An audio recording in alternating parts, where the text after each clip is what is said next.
Narito ang latest update natin sa paborito niyong tambalang Francine Diaz at Seth Fedelin.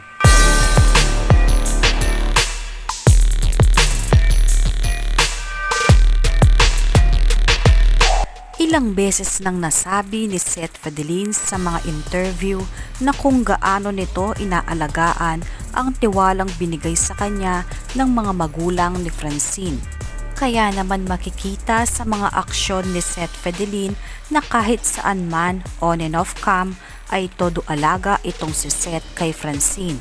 At sa isang panayam ng teleradyo serbisyo, muling inamin ni Seth Fedelin na talagang pinagkatiwala na ni Tita Merdic ang kanilang anak na si Francine sa kanya.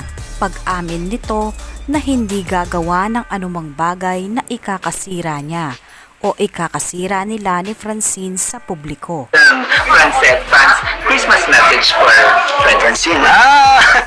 Merry Christmas, Shane. Yun lang naman, lahat ng pangarap mo, proud ako sa mga naabot mo, and lagi ko sinasabi sa kanya to na sa mga susunod mo pang gustong maabot, hayaan mo kung yung ilang bagay doon, makatulong ako.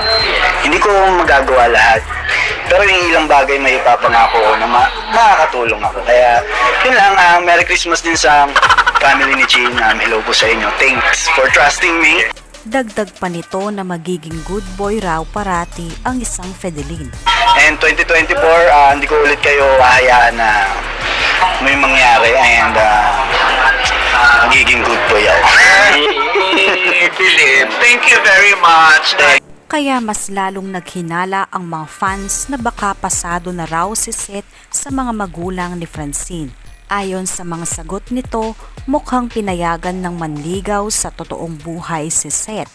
Kaya din mas lalong naging sweet ang Francette on and off cam at parating nadudulas sa mga interview sina Francine at Seth.